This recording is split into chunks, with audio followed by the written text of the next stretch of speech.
I never thought I'd find love in the most regimented, controlled environment imaginable, but that's exactly what happened to me at boot camp. My name is Adrian, and this is the story of how Mason changed everything I thought I knew about myself. I enlisted in the Marines right out of high school, mostly because I didn't know what else to do with my life. My dad had been a Marine, my grandfather too, and it felt like the only path that made sense.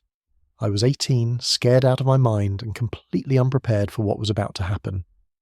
I stepped off that bus at Paris Island on a humid June night, and within seconds drill instructors were screaming in my face, telling me I was worthless, telling me I needed to forget everything I thought I knew about myself, and I believed them. I wanted to be broken down and rebuilt into something stronger, something better. The first week was a blur of yelling and push-ups and learning how to stand at attention without moving a single muscle. We weren't allowed to talk to each other except when necessary, and even then, it had to be strictly professional. Yes, sir. No, sir. Aye, sir. That was our vocabulary. I was exhausted, homesick, and questioning every decision that had led me to this place. But I kept going because that's what you do at boot camp. You don't quit. You don't show weakness. You definitely don't let anyone see that you're struggling. That's when I first noticed Mason. We were in the same platoon, assigned to adjacent racks in the squad bay. He was tall, maybe 6'1", with dark hair that was now shaved down to nothing, just like the rest of us. What struck me first was how calm he seemed in the chaos. While the rest of us were fumbling with our gear, getting screamed at for not moving fast enough, Mason just moved with this quiet efficiency. He didn't panic. He didn't make mistakes. And when the drill instructors got in his face, he took it without flinching, his jaw set, his eyes forward. I told myself I was just impressed by his composure. That's all it was. Respect for a fellow recruit who seemed to have his act together when I felt like I was drowning. The first time he spoke to me was during our second week. We were learning how to properly make our racks, and I was struggling with getting the hospital corners tight enough. The drill instructor had already ripped my blanket off twice, making me start over while he screamed about how my grandmother could do better, and she was probably dead. I was sweating, my hand shaking as I tried to get it right, when I heard a low voice next to me. "Tuck it under first, then pull tight at an angle," I glanced over. Mason was watching me while pretending to adjust his own perfectly made rack. His voice was barely above a whisper, just loud enough for me to hear. "Like this," he said, demonstrating with one quick motion on his own blanket. I copied him, and suddenly the corner was tight, crisp, exactly how it was supposed to be. I wanted to thank him, but the drill instructor was watching, so I just gave him the smallest nod. He didn't acknowledge it, just went back to standing at attention by his rack, but I swear I saw the corner of his mouth twitch, almost a smile. From that moment on, I started paying more attention to him. Not on purpose, or at least that's what I told myself. It's just that in an environment where everything is designed to break you down, where you're constantly being told you're not good enough, Mason seemed like this steady presence.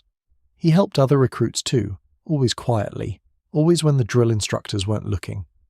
He'd adjust someone's uniform, whisper a word of encouragement, or just give someone a look that said, "Keep going, you've got this."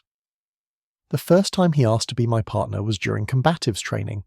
We were learning basic hand-to-hand combat techniques, and the drill instructor told us to pair up. I was standing there trying to make eye contact with literally anyone when Mason appeared next to me.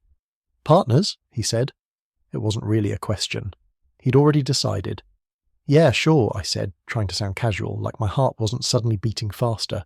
We faced each other on the mat, and the instructor demonstrated the move we were supposed to practice, a basic takedown, one person attacking, one defending. Mason volunteered to go first as the attacker. He came at me, and I was supposed to deflect and counter, but I hesitated for just a second too long. He was close, closer than we'd ever been, and I could see the flecks of gold in his brown eyes, could smell the standard issue soap we all used, but somehow it smelled different on him. He took me down easily, controlled and precise, and ended up with his knee on my chest, his hand on my shoulder, both of us breathing hard. "You hesitated," he said quietly. "Don't think. Just react." He helped me up, his hand warm and rough against mine, and we reset. This time I didn't hesitate. We went through the drill over and over, trading positions, our bodies learning the rhythm of attack and defense. Every time we made contact, every time his hands gripped my uniform or his weight pressed against me during a takedown, I felt something I couldn't name. something that made my skin feel too tight, made my breath catch in a way that had nothing to do with the physical exertion. After that day, he always found me during drills. It became this unspoken thing between us. Whenever we had to partner up for anything, combatives, rifle, PT, buddy rushes, Mason would just appear next to me. He never asked any more, just gave me this look that said obviously we're partners, and I'd nod, and that was that. The other guys in our platoon noticed. A few of them made comments, nothing hostile, just joking around. "Mason's got his favourite," someone said once, and another recruit laughed and said, "Battle buddies for life, huh?" Mason didn't react, didn't explain, just shrugged it off. But I felt my face get hot, felt this weird mix of embarrassment and something else, something that felt almost like pride that he'd chosen me. I started looking forward to those moments, in an environment where every day was designed to be grueling and miserable, where we were constantly sleep-deprived and pushed to our physical limits. Partnering with Mason became the thing I thought about to get through the hard parts. When we were doing endless push-ups or running miles in full gear, I'd think about how his hands felt when he helped me up after a takedown, how he'd sometimes put his hand on my shoulder and say, "Good job," so quietly only I could hear it. I knew I was in dangerous territory. I'd known I was attracted to guys since I was 15, but I'd never acted on it, never told anyone, and joining the Marines seemed like the perfect way to bury that part of myself forever. Don't ask, don't tell had been repealed a few years earlier, but that didn't mean the culture had caught up. The military was still overwhelmingly straight, still masculine in a way that felt hostile to anything different. I'd convinced myself that I could just ignore this part of who I was, focus on becoming a Marine, and everything would be fine. But then there was Mason, and ignoring anything was becoming impossible. The breaking point came during the Crucible, the final test of boot camp. 54 hours of continuous training with minimal food and sleep, designed to push us to our absolute limits. We were exhausted, running on pure adrenaline and whatever will we had left. During one of the team exercises, we had to get the entire squad over a 10-foot wall. Mason and I ended up being the last two, which meant one of us had to boost the other up, and then somehow the last person had to make it over. "I'll boost you," Mason said. "I'm taller. I can pull myself up." I nodded, too tired to argue. He laced his fingers together, and I stepped into his hands. He lifted me like I weighed nothing, his arms straining, and I grabbed the top of the wall. But as I was pulling myself up, my grip slipped. I started to fall backward, and Mason caught me. We both went down hard, me landing on top of him, his arms wrapped around me to break my fall. For a second we just lay there in the dirt, breathing hard. His face was inches from mine, close enough that I could see the exhaustion in his eyes, the dirt smudged on his cheek, the way his lips were chapped from the sun and wind. His arms were still around me, and neither of us was moving. "You okay?" he whispered. I nodded, not trusting my voice. Something passed between us in that moment, something electric and terrifying and undeniable. His eyes dropped to my lips for just a fraction of a second, so quick I might have imagined it, and then he cleared his throat and we both scrambled to our feet. We got over the wall on the second try. We didn't talk about what had happened, didn't even look at each other for the rest of the exercise, but I couldn't stop thinking about it, about the way his arms had felt around me, the way he'd looked at me, the way my entire body had felt alive in a way that had nothing to do with adrenaline. That night, during one of our brief rest periods, I couldn't sleep. We were lying in fighting holes we dug, supposed to be taking turns on watch, but I was wide awake, staring at the stars and trying to figure out what I was feeling. Mason was in the hole next to mine, and I could hear him shifting around, equally restless. "Adrian," he whispered, "you awake?" "Yeah." "Can't sleep either?" "No." There was a long pause. I could hear the other recruits around us, some snoring, some murmuring in their sleep. The drill instructors were somewhere nearby, but it felt like Mason and I were alone in the universe. "I need to tell you something," he said, his voice so low I had to strain to hear it. "And I need you to not freak out." My heart started pounding. "Okay." Another pause. I heard him take a deep breath. "I keep asking to be your partner because I want to be near you," he said. "And I know that probably sounds crazy, and I know this is literally the worst possible place and time for this, but I can't keep pretending it's just about the drills." I stopped breathing. The world narrowed down to his voice in the darkness, the words I never thought I'd hear. "I don't know what I'm expecting you to say," he continued. "Maybe nothing. Maybe you want me to shut up and never mention this again, and if that's what you need, I'll do that. But I had to tell you. In case something happens during the rest of this, in case we don't make it through, I needed you to know. I should have been terrified. We were in the military, in boot camp of all places, and he'd just confessed to having feelings for me. This could ruin both of our careers before they even started. This could get us kicked out, humiliated, worse. But all I felt was relief. This overwhelming, dizzying relief that I wasn't alone, that I wasn't crazy, that what I'd been feeling was real and mutual and maybe, just maybe, possible. I don't want you to shut up, I whispered back. I want to be near you too. I have since the day you helped me with my rack. I heard him exhale, long and shaky. Yeah? Yeah. We didn't say anything else that night. We couldn't risk it, not with dozens of other recruits around us, not in the middle of the crucible. But knowing he felt the same way changed everything. The last day and a half of training felt different. Every time we made eye contact, every time we worked together during an exercise, there was this current running between us, this secret understanding that nobody else could see. We made it through the crucible. We earned the Eagle, Globe, and Anchor. We became Marines. And through all of it, Mason was right there beside me, and I was right there beside him. The last night before graduation, we finally got some freedom. They let us have a few hours in the evening to ourselves, to write letters, to just decompress before our families arrived the next day. Mason found me outside the squad bay, away from everyone else. "Walk with me," he said. We walked in silence for a while, staying within the boundaries we were allowed but finding a spot where we could talk without being overheard. The sun was setting, painting the sky in shades of orange and pink, and I felt like I was in a dream. "What happens now?" I asked. "After graduation?" "I don't know," Mason admitted. "We'll get our assignments, probably end up at different bases. But Adrian, I don't want this to be the end." "Me neither." He stopped walking and turned to face me.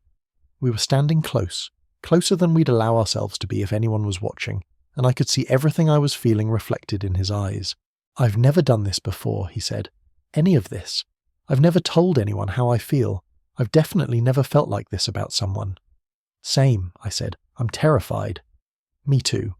He smiled, and it was the first real smile I'd seen from him since we met. "But I'm also really happy. Is that weird?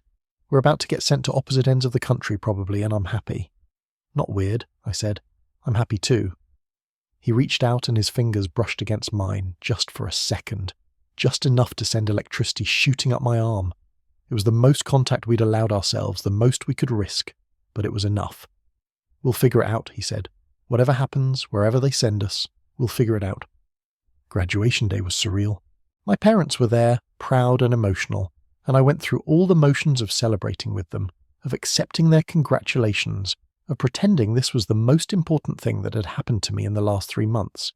But the whole time, I was aware of Mason across the parade deck with his own family, and I was wondering how we were going to make this work. We managed to steal a few minutes alone before everyone left. He gave me his email, his phone number, made me promise to stay in touch. "I meant what I said," he told me. "I want this. I want you. We'll figure out the logistics." I got assigned to Camp Pendleton in California. Mason got sent to Camp Lejeune in North Carolina, 3,000 miles apart. It should have been the end of our story before it really began, but it wasn't. We emailed constantly, long messages about our training, our days, our thoughts. We texted whenever we could, and slowly, carefully, we built something real. It took 6 months before we managed to get leave at the same time. We met in a hotel in Atlanta halfway between both our bases, and when I saw him walking through the lobby, out of uniform for the first time, wearing jeans and a t-shirt and looking nervous and hopeful and absolutely perfect, I knew I was completely in love with him. We spent 3 days together, just talking and laughing and being ourselves without having to hide or pretend.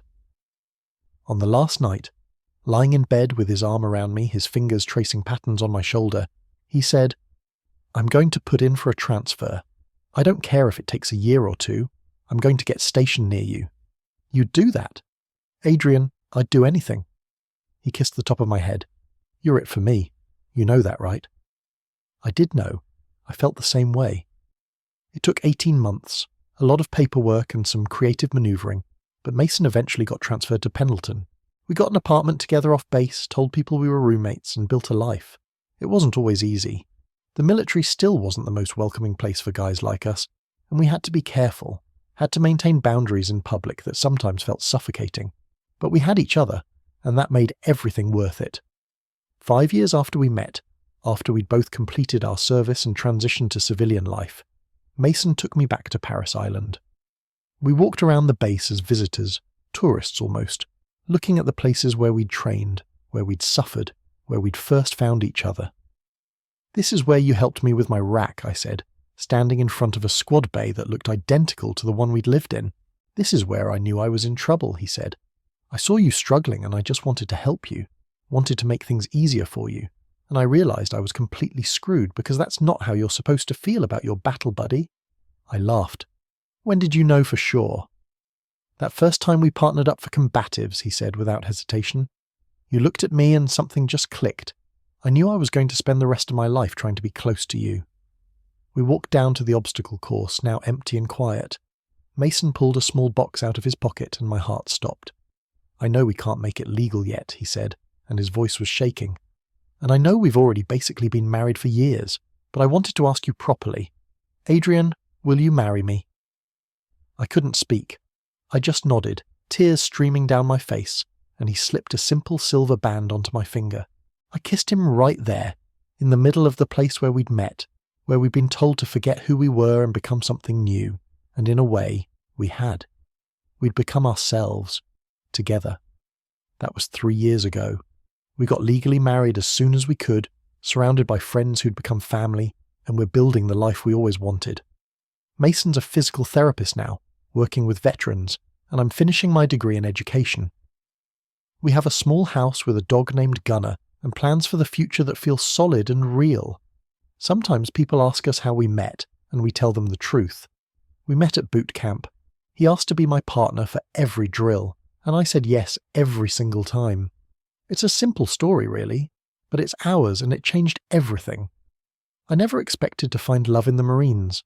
I never expected to find someone who saw me, really saw me, in the place where I was trying so hard to disappear into the collective. But Mason did. He chose me, over and over again from that first drill to this moment right now. And I choose him. Every single day, I choose him. That's my story. That's how a simple question, partners, became the foundation of everything I am now. Boot camp broke me down like it was supposed to, but Mason helped build me back up into someone I'm proud to be. Someone who's brave enough to love openly, to live authentically, to believe that happiness is possible, even when the odds seem impossible. If you'd told that scared 18-year-old kid stepping off the bus at Parris Island that he'd find his soulmate there, he never would have believed you. But that's exactly what happened. In the last place I expected, in the most unlikely circumstances, I found home. I found Mason, and that made everything worth it.